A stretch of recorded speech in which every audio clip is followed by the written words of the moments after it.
Hey up everyone! So, in the last couple of days we've had some big announcements in terms of the Fall Film Festival circuit. We've had the lineups revealed for both the Venice International Film Festival and the Toronto International Film Festival. So I thought I'd just do a quick video on these announcements, on which films are going to which festivals, which films from the festivals I think might be awards players come Oscar season 2025, and yeah, which of the festivals I think got the better films, which festival has the better lineup. One thing that I wanted to bring up was that a few days ago, it was the 21st of July, which in the film Twitter sphere was the 1-year anniversary of Barbenheimer.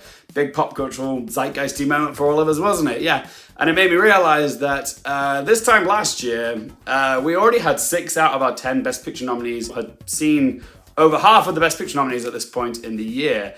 And I just want to bring that up because I don't think that is the same case this year. I think this year I may have seen 2 movies that I think are going to be in the Best Picture lineup next year. That's Doom Part 2 and Anora. Yeah, the other 8 slots is still a bit of a mystery to me. But yeah, I think we are going to see a lot of those films get their start at either Venice or TIFF or even Telluride. So yeah, let's dive in and discuss the films that are going to Venice and TIFF. But yeah, let's start off with the films that are going to Venice. They just announced these this morning. I'll start off with the films that are actually playing in competition at Venice, and let's kick things off with the new film from Pedro Almodovar, The Room Next Door. I'm so delighted this film made it into the lineup at Venice because this film only finished filming a few months ago. That's the thing with Pedro's films, they often don't take very long to edit, and he has managed to get it all done before Venice, which is great. Big Pedro fan. This is actually his first ever English spoken language film, and it stars Julianne Moore and Tilda Swinton. From what I can find online, Julianne Moore plays a character called Ingrid. She is a novelist and she has a strained relationship with her daughter. And then there's Tilda Swinton, her friend, who is called Martha, and she is a war journalist, I believe, and she tries to help both Ingrid and her daughter out. The film's been described as a campy melodrama, so very Pedro Almodovar. But the fact that this is Pedro's first fully English-speaking feature is very exciting. With the star power that's on board and the fact that it's in English, it's probably going to be more accessible to more people. So yeah, I do see it as an awards player, but more on that later. The next film I'm excited to see at Venice is the new film from Brady Corbett. It's called The Brutalist. If the name sounds familiar, that's because Brady Corbett directed the movie Vox Lux, where Natalie Portman played a pop star. Sorry. God. Very different movie if she played a porn star. I'm excited for this film because I really loved Vox Lux. It was one of the first films I ever saw at my first ever Venice Film Festival that I attended in person. And I really like that film, and I'm excited to see how he's grown and evolved as a filmmaker since then. And apparently this is a post-World War II film about a family that moves to Europe. It stars Adrian Brody, Felicity Jones, Guy Pearce, and Raffi Cassidy, who played the younger version of Natalie Portman in Vox Lux. So yeah, even though it's got the runtime of a James Cameron movie, I am still quite excited to see this one. Next up is The Quiet Son from sister directors Delphine and Muriel Coulin. I've not seen anything of this sister's work before, but I am excited for this film because of the talent that's on board. It stars Vincent Lindon from Titan and also Benjamin Voisin from Summer of '85. So yeah, I'm curious. Next up is probably my most anticipated film in the entire Venice Film Festival lineup this year, and it is Luca Guadagnino's Queer. My God, I'm so excited for this film. I'm such a Guadagnino stan. I love me some Bones and Dolls, some Call Me By Your Name, some Suspiria, and yes, of course, the more recent Challengers, which was supposed to open last year's Venice Film Festival, but got delayed because of the writers and actors strikes. But yes, it's been out, everyone's gotten Challengers fever, and now I'm thirsty to see what he's going to do next with his adaptation of the novel of the same name by William S. Burroughs, where Daniel Craig is playing the protagonist called Lee. I believe it's set in 1940s Mexico, and yes, Daniel Craig plays an outcast American expat called Lee, who becomes infatuated with a much younger man. That young man in question is played by Drew Starkey. I don't know too much about him, but I'm sure after this film, his star is going to be on the rise. But yeah, regular collaborators Sayombo McDeeprom is coming back to do the cinematography on this film as well, so you know the film is going to look gorgeous and luscious and sensual as fuck. But yeah, I am massively excited for this one. Cannot wait to see it. Sounds gay. I'm in. There was another film mentioned in today's lineup, which I don't know too much about, but it's called Love, and it's directed by Dag Johan Hogerud. I'm probably pronouncing it wrong, sorry, but the way it was described in the press conference this morning did sound quite sensual and erotic and explicit, so yeah, sign me up.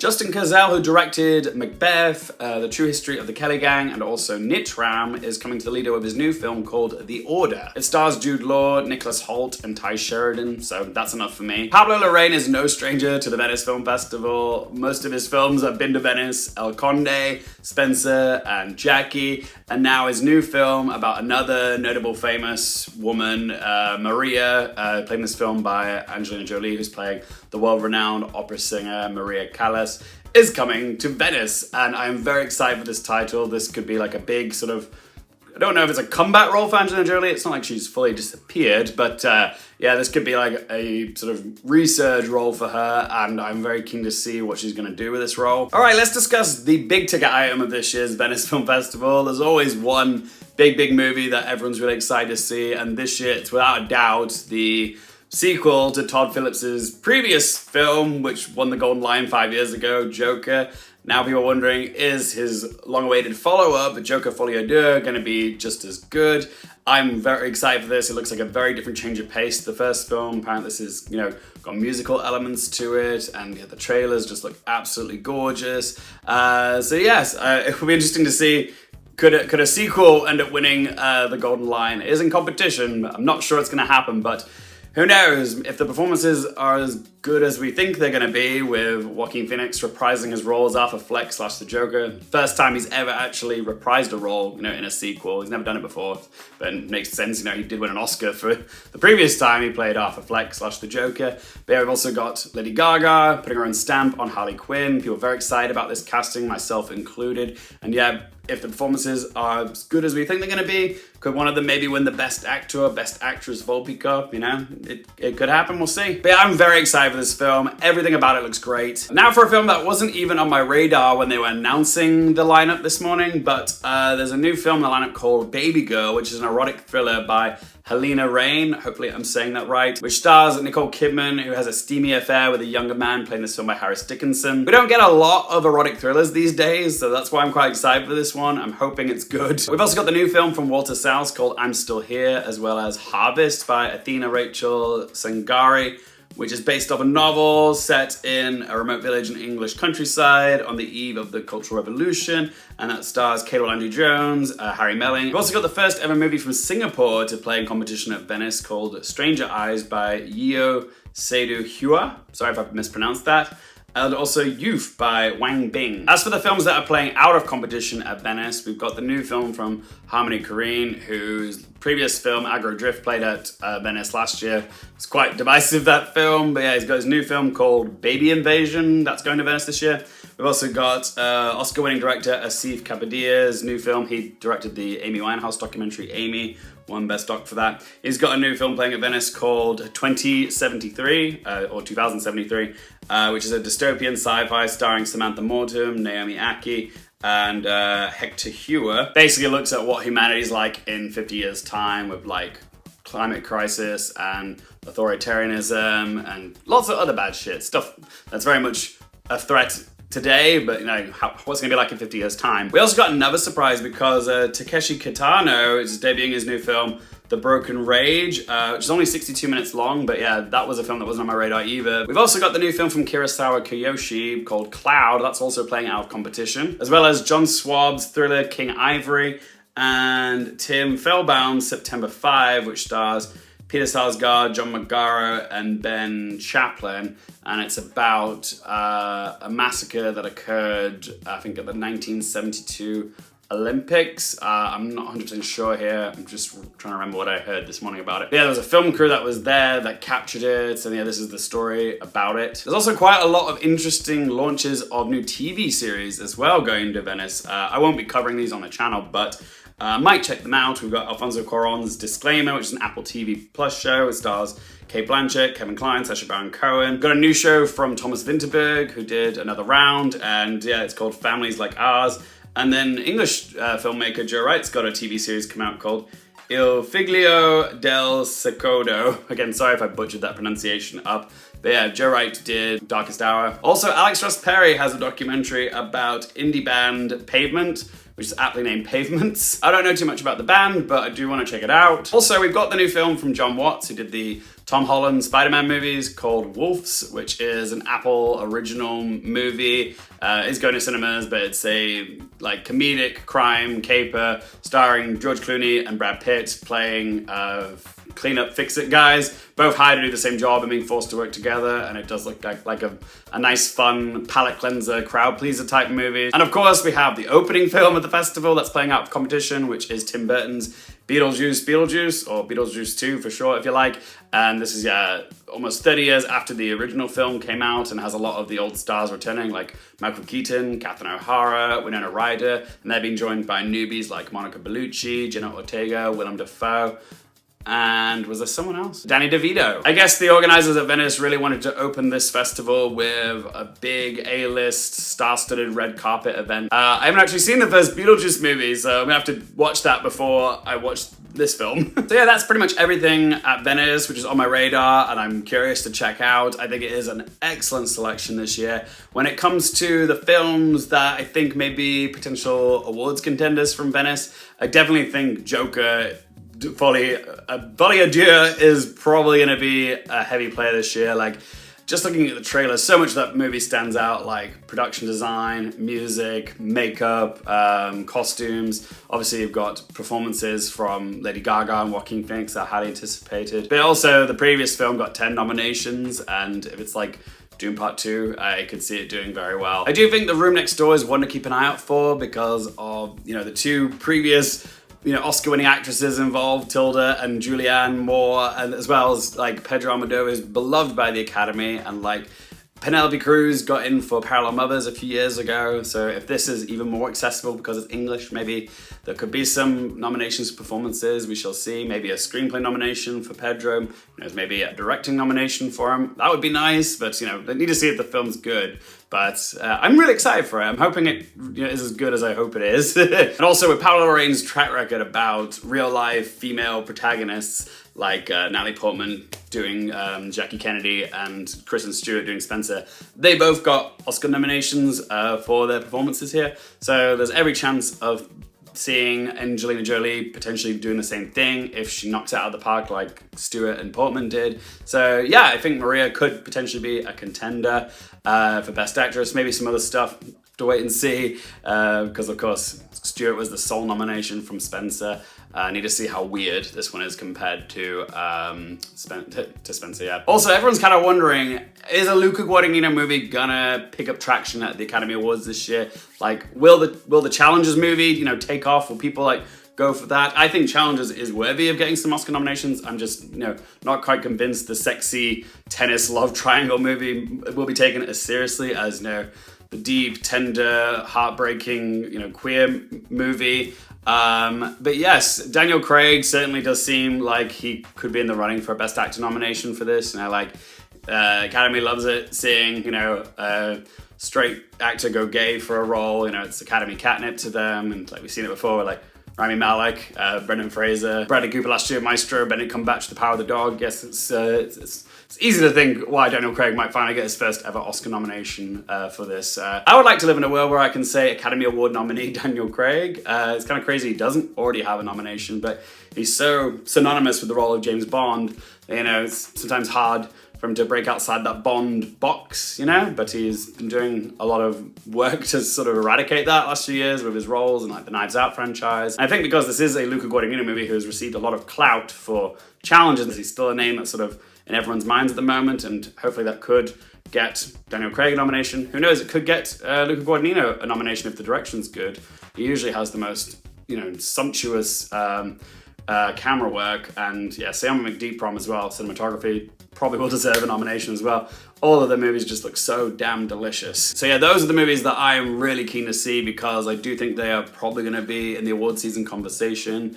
And so yeah, I will be watching them, I will be reviewing them and discussing my Oscar predictions for them. So if you want those early reviews and my early thoughts on the Oscars chances, be sure to click that subscribe button. All right then, now let's discuss the selection of films that are in the TIFF lineup this year. So with Venice and TIFF, the difference between the two of them really is that Venice is pretty much all premieres, okay? This is the first time any of these movies are being seen, apart from maybe the exception of Beetlejuice. I think I've read somewhere that it might be getting an American premiere before it gets the European premiere in Venice, but I could be wrong there, I need to fact check that. But with Venice, it's all brand new films.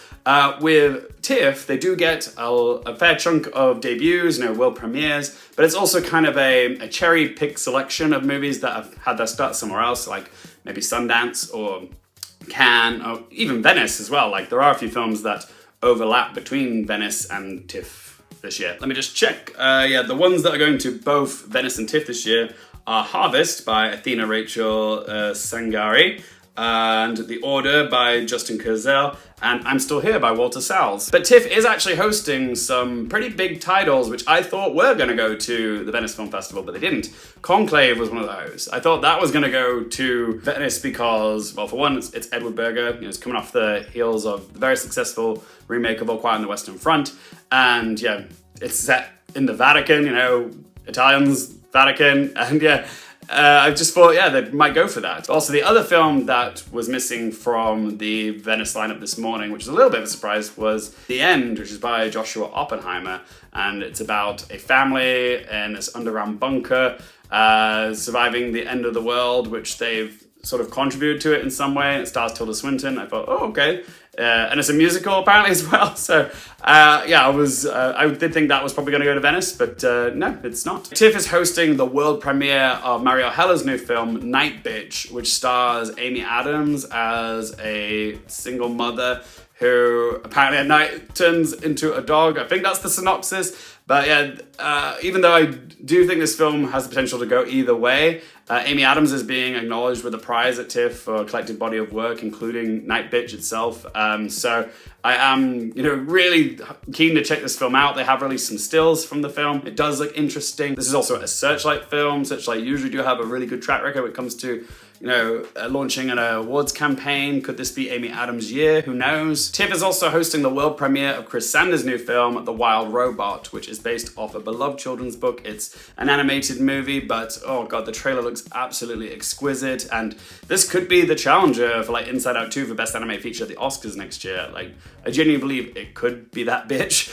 And it's got the voice of Lupita Nyong'o. The animation just looks really gorgeous and intricate, and I'm really excited to watch it. And that's going to TIFF. Not getting to see that for a while. TIFF is also getting Gia Coppola's The Last Showgirl, which is a film I am so sad isn't going to Venice. It looks really interesting. The film stars Pamela Anderson as an aging Vegas showgirl whose show of 30 years is abruptly cancelled, and then she has to figure her path out, what's she gonna do with her life now, essentially. And I didn't realize how excited I was for this film until I saw the first still. Okay, this could be a really interesting movie, where Pamela Anderson gets to show off what she can do, a real sort of comeback role for her.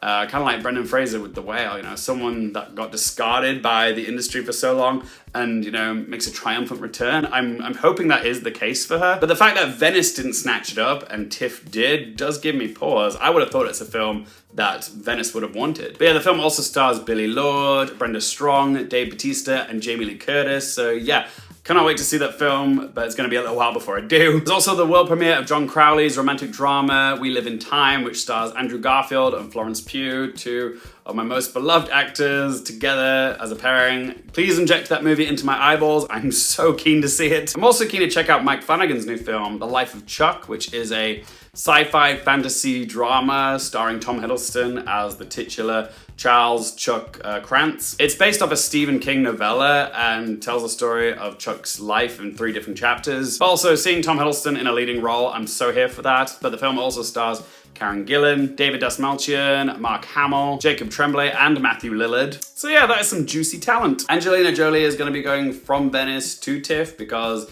she's promoting her performance in the movie Maria in Venice, but then she's also going to TIFF to promote the film that she has directed herself called Without Blood. Sean Ellis has a new film called The Cut, which stars Orlando Bloom, who plays a retired boxer who wants one more shot at the title, and the film predominantly takes place in a hotel room where he partakes in an intensive and illegal body-cutting program led by an unscrupulous trainer. The film also stars John Turturro and Katrina Balfe. Keeping with boxing movies, The Fire Inside is also going to TIFF, which is directed by Rachel Morrison and was written by Barry Jenkins. It's a biopic about Clarissa T-Rex Shields, playing this film by Ryan Destiny, a boxer from Flint, Michigan, who became the first woman in her country's history to win gold at the Olympics in that sport. And keeping with the sports pick biopic genre, we've also got William Goldenberg's Amazon Sports biopic Unstoppable, which stars Jennifer Lopez. It's about a three-time All-American wrestler born with one leg who managed to win a national championship at Arizona State. There's also David Mackenzie's new film Relay, which stars Lily James, Sam Worthington, Riz Ahmed, and Willa Fitzgerald. Mike Leigh also has a new film going to TIFF called Hard Truths. This is his first film in I think 6 years, and it sees him reunite with British actress Marianne Jean-Baptiste, who led his film Secrets and Lies back in 1996. Not much is known about this film other than it's set in contemporary times.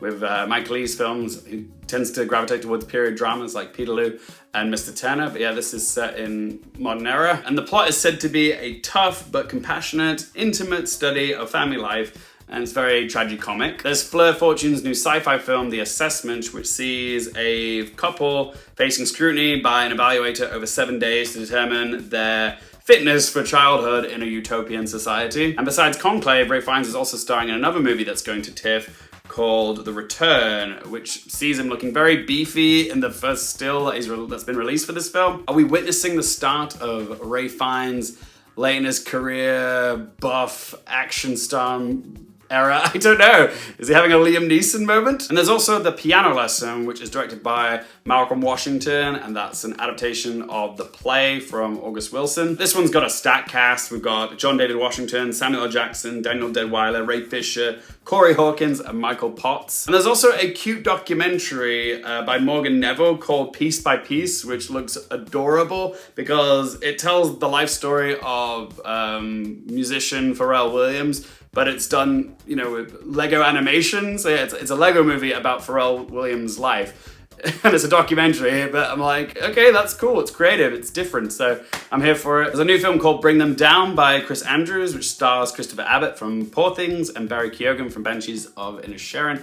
And also, like Ray Fiennes, Barry Keoghan has also got 2 films at TIFF this year because he's got Bring Them Down, but he's also in Andrea Arnold's film Bird. But yeah, as you're probably aware, Bird got its start this year's Cannes Film Festival, which nicely segues me into the films that went to Cannes this year but are also going to TIFF. Let's start off with the big one, which is Sean Baker's Anora, which won the top prize at Cannes, the Palme d'Or. Because it won the top prize, there's lots of anticipation built in for that movie, and I'm really certain that TIFF audiences are going to love that film. They're going to eat it up. I can't wait for more people to see it. All We Imagine It As Light by Payal Kapadia, which won the Grand Prix prize at Cannes. That's the second place prize. And TIFF's also getting the other big winner at Cannes this year, which was the new musical melodrama crime film from Jacques Audiard, Emilia Perez, which not only won the jury prize, but it also gave Best Actress to the 4 ladies in that film. So you got Carla Sofia Gascon,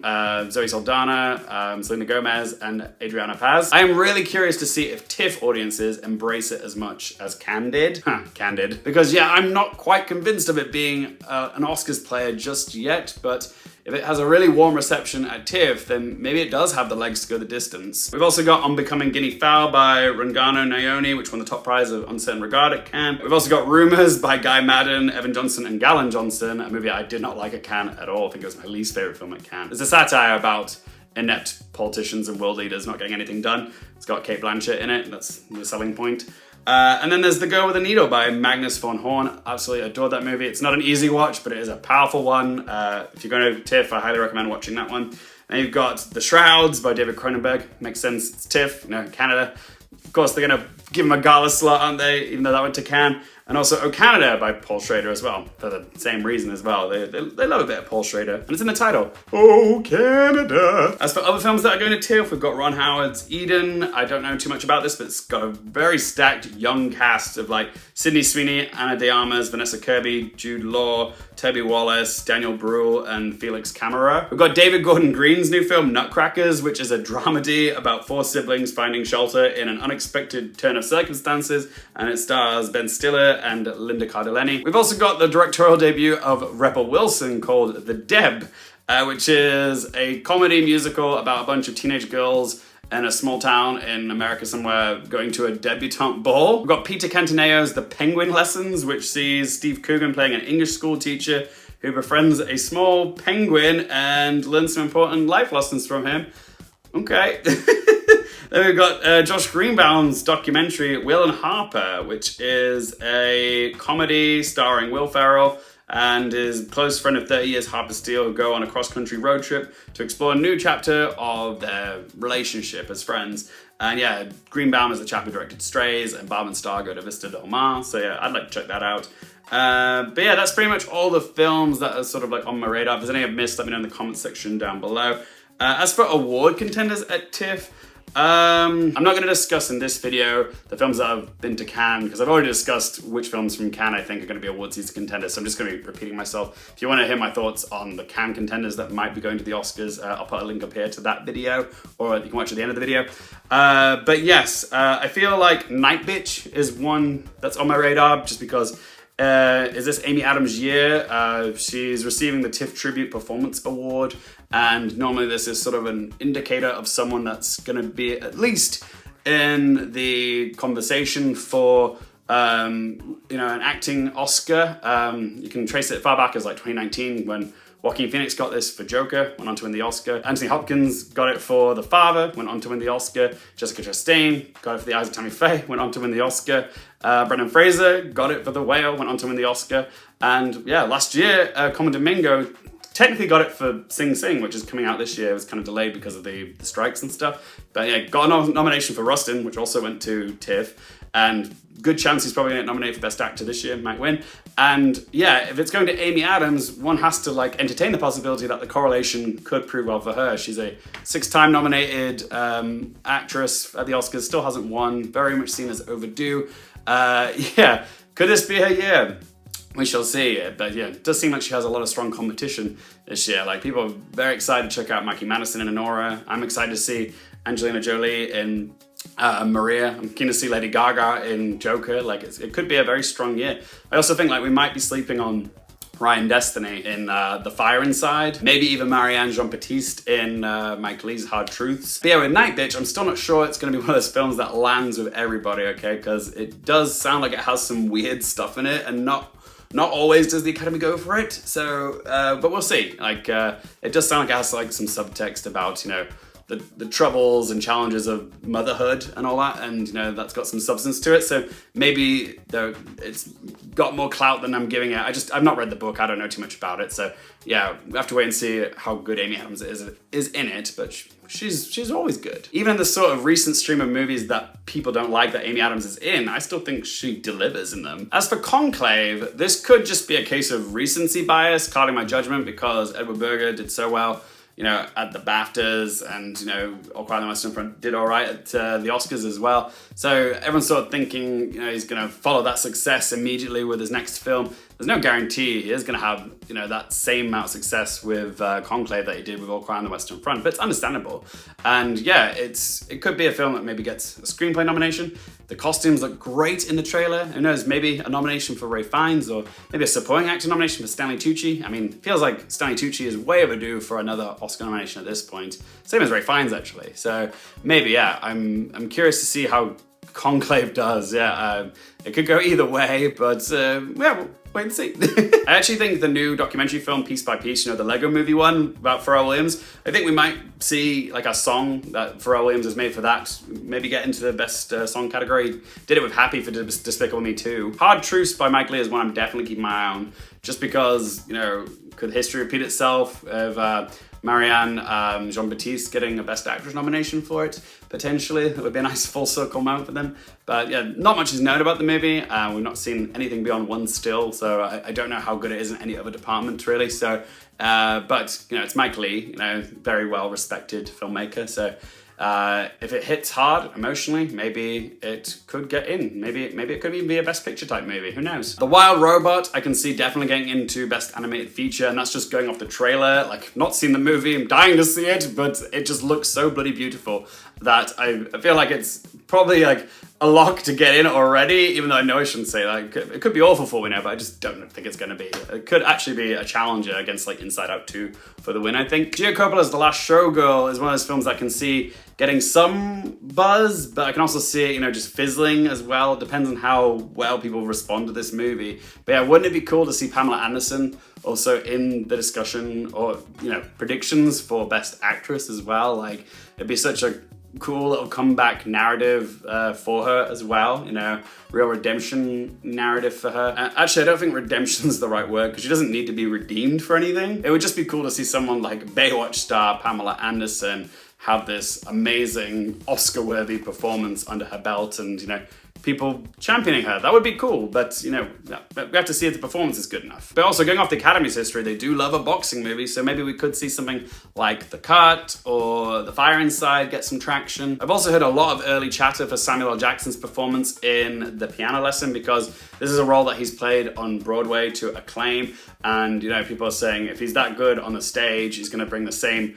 gravitas to his performance in the movie as well, and maybe we could be looking at a Best Supporting Actor nomination for him, perhaps even a potential win. Like, would be cool to see Samuel L. Jackson win a competitive acting Oscar. He hasn't been nominated since 1993 or 4 for Pulp Fiction, which just feels really odd, doesn't it? He should have at least been nominated for Django Unchained, but yeah, that would be cool to see Samuel L. Jackson get another Oscar nomination after so long and after such an incredible career. But who knows, maybe there's another performance in there that shines, like Daniel Deadwyler's or John David Washington, or maybe we could see, you know, a costume nomination, production design. You know, we have seen previous August Wilson movies like Ma Rainey's Black Bottom, you know, get some acknowledgement in those categories. So we'll see. So who got the better bundle of films then? Venice or TIFF? Please do let me know in the comment section below which festival you think has the better lineup. I'm curious to hear what you guys think.